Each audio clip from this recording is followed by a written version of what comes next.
ഈ ഉടനടി ഡോക്ടറെ കണ്ട് മരുന്ന് വാങ്ങി ചികിത്സ തേടി ഭേദപ്പെടുത്തേണ്ടുന്ന ഒരു രോഗമായി പനിയെ നമ്മൾ മുൻപ് പരിഗണിച്ചിരുന്നില്ല. കാരണം അതിന് പല സാഹചര്യങ്ങൾ, ഇപ്പോൾ നീർവീഴ്ചയുണ്ടാകും, ചിലപ്പോഴൊന്ന് മഴ നനഞ്ഞാൽ പനി വരും. അങ്ങനെ പല സാഹചര്യങ്ങളുടെ പനി 1, 2, 3 ദിവസം നോക്കിയിട്ട് നമുക്ക് ഡോക്ടറെ കണ്ടാൽ മതി എന്ന് തീരുമാനിക്കുന്നൊരു ശീലമായിരുന്നു നമുക്കുണ്ടായിരുന്നത്.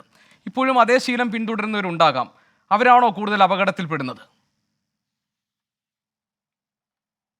അത് നമുക്ക് തോന്നുന്നു ഈ പനി എന്ന് പറയുന്ന 11,000 എന്ന് പറയുന്ന നമ്പർ ഒരു ഗ്രോസ് അണ്ടർ എസ്റ്റിമേറ്റ് ആണ്. നമുക്ക് എല്ലാവർക്കും അറിയാം. ഫോർ എക്സാമ്പിൾ ഡെങ്കി കേസുകൾ ഈ പറയുന്നത് നമ്മൾ കാണുന്ന ടിപ്പ് ഓഫ് ദ ഐസ്ബർഗ് മാത്രമാണ്.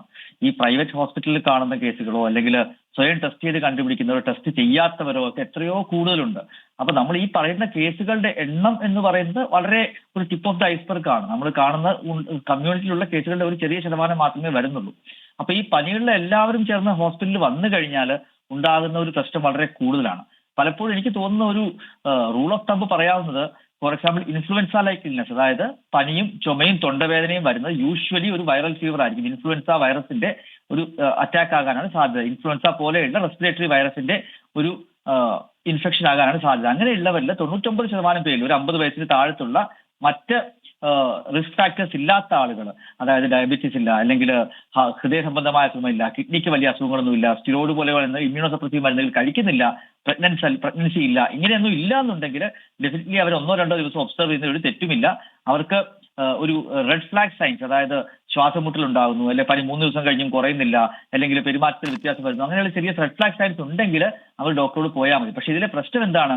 ആൾക്കാർക്ക് ഇത് റെഡ് ഫ്ലാഗ് സൈൻ എന്താണ് ചെയ്യേണ്ടതെന്നുള്ള ഒരു പബ്ലിക് അവയർനെസ് നമുക്കില്ല. കോവിഡ് സമയത്തൊക്കെ മാധ്യമങ്ങളുടെ ത്രൂവും ഗവൺമെന്റും എല്ലാം വളരെ കൃത്യമായിട്ട് എപ്പോഴാണ് നമ്മൾ ഡോക്ടറിലേക്ക് പോകേണ്ടത്, എന്തൊക്കെയാണ് നിങ്ങൾക്ക് ലക്ഷണങ്ങൾ, സെൽഫ് മോണിറ്ററിംഗ് ടൂൾസ് എന്താണ്, അതിലേക്കുള്ള ഇനിഷ്യേറ്റീവ് ഡെഫിനറ്റ്ലി നമ്മൾ എടുക്കണം. കാരണം എല്ലാ വർഷവും നമ്മൾ ഈ ക്യൂവും ഈ പനിയും ഇതുപോലെയുള്ള പ്രശ്നങ്ങൾ, പൊതുജനാരോഗ്യ സംവിധാനങ്ങൾ ഓവർലോഡ് ആകുന്നു എന്നൊക്കെ നമ്മൾ പലപ്പോഴും കാണുന്നതാണ്. അപ്പോൾ ആ ഒ പിയിലെ തിരക്ക് കുറയ്ക്കാനും ആളുകളെ സെൽഫായിട്ട് ട്രീറ്റ് ചെയ്യാൻ പഠിപ്പിക്കുകയും ചെയ്തു കഴിഞ്ഞാൽ കുറച്ചൊക്കെ, പക്ഷേ എല്ലാവരെയും സെൽഫ് ട്രീറ്റ് ചെയ്യാനല്ല, ആരൊക്കെ ഹോസ്പിറ്റലിൽ പോകണം, എന്തൊക്കെയാണ് ക്രൈറ്റീരിയ, എങ്ങനെയുള്ള പനിയുള്ളപ്പോൾ ഏതൊക്കെ ഡോക്ടറെ വിളിക്കണം, ഒരു ഹെൽപ്പ് ലൈൻ നമ്പർ തുടങ്ങുക, അങ്ങനെയുള്ള ഒരു സിസ്റ്റത്തിലേക്ക് നമ്മൾ വന്നു കഴിഞ്ഞാൽ, കുറച്ച് സിസ്റ്റമൊക്കെ ഇപ്പോഴും ഉണ്ട്, കുറച്ചുകൂടി അത് ഊർജിതമായി നടത്തി കഴിഞ്ഞാൽ ഡെഫിനറ്റ്ലി നമുക്ക് ഹോസ്പിറ്റലിൽ തിരക്ക് കുറയ്ക്കാൻ സാധിക്കും. ഹോസ്പിറ്റലിൽ തിരക്ക് കുറച്ചു കഴിഞ്ഞാൽ വരുന്നവർക്ക് കൃത്യമായി ചികിത്സ നൽകാനും അവരെ കൃത്യമായിട്ട് മോണിറ്റർ ചെയ്യാനും സാധിക്കും.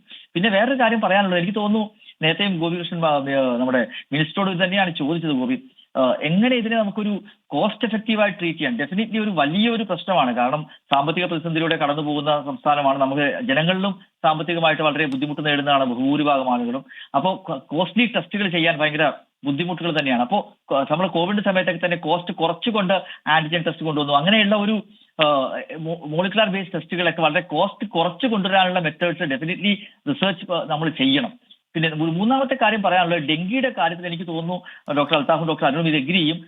സബ്സീക്വന്റ് അറ്റാക്ക് ഓഫ് ഡെങ്കി വരികയാണെങ്കിൽ കൂടുതൽ ഡേഞ്ചറസ് ആണ്. അപ്പോൾ ഓരോ വർഷവും, ഫോർ എക്സാമ്പിൾ ഒരു വർഷം അസുഖം വന്നു, അടുത്ത വർഷം വീണ്ടും ഡെങ്കി വരികയാണെങ്കിൽ അത് കൂടുതൽ സിവിയർ ആകാനുള്ള സാധ്യതയുണ്ട്. അപ്പോൾ വർഷം പോകുന്തോറും ഡെങ്കികളുടെ എണ്ണം കൂടി വരികയാണെങ്കിൽ ഓരോ വർഷം പോകുന്തോറും ഈ നേരത്തെ ഡെങ്കി വന്ന ആൾക്ക് രണ്ടാമത് ഡെങ്കി വരാൻ സാധ്യത കൂടുതലാണ്. അങ്ങനെ വന്നു കഴിയുമ്പോൾ അവർക്ക് അസുഖം തീവ്രമാകാനും അസുഖം സീരിയസ് ആകാനും സാധ്യതയുണ്ട്. ഒരു ലാസ്റ്റ് പോയിന്റ് എനിക്ക് തോന്നുന്നത്, കേരളത്തെ സംബന്ധിച്ചിടത്തോളം ഏറ്റവും ഇമ്പോർട്ടന്റ് എന്ന് പറഞ്ഞാൽ നമ്മൾ വയസ്സാകുന്ന ഒരു സമൂഹമാണ്. നമുക്കറിയാം, നമ്മുടെ ഡീമോഗ്രാഫിക് ചേഞ്ച് ആകുകയാണ്. പ്രായമുള്ളവരുടെ സമൂഹമായി നമ്മൾ മാറിക്കൊണ്ടിരിക്കും. നമ്മൾ മനസ്സിലാക്കണം, 50 വയസ്സിനുള്ളവരുടെ കൂടുതലുള്ള ഇന്ത്യയിൽ തന്നെ ഏറ്റവും കൂടുതലുള്ള സംസ്ഥാനമാണ് കേരളം.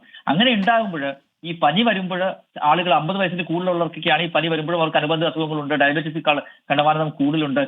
അങ്ങനെയുള്ള ഒരു സമൂഹത്തിൽ പെട്ടെന്ന് ഒരു പനി വന്നു കഴിഞ്ഞാൽ ആളുകൾ സിക്കാകാനും അവർക്ക് രോഗം തീവ്രമാകാനുള്ള സാധ്യതയുണ്ട്. അപ്പോൾ അവർക്ക് എന്ത് ചെയ്യണം, അവരെങ്ങനെ നമ്മൾ സംരക്ഷിക്കണം തുടങ്ങിയതെല്ലാം തന്നെ നമ്മൾ ഒരു നല്ല കൂടിയാലോചന നടത്തണം. അതുപോലെ ഡെങ്കി വരാതിരിക്കാൻ, ഡെങ്കി പടർന്നു പിടിക്കാതിരിക്കാനും ഒരു ശുചീകരണം, ഡ്രൈ ഡേ പോലെയുള്ള കാര്യങ്ങൾ വളരെ എഫക്റ്റീവായിട്ട് ഗ്രൗണ്ട് ലെവലിൽ പെനിട്രേറ്റ് ചെയ്യുന്ന രീതിയിൽ നമ്മൾ നടത്തണം. ഈ ഹോട്ട് ലിസ്റ്റ് ഒക്കെ നോക്കുമ്പോൾ കൊച്ചിയിൽ ഈ ഹോട്ട് ലിസ്റ്റിൽ ഇല്ലാത്ത സ്ഥലങ്ങൾ വളരെ കുറവാണ്.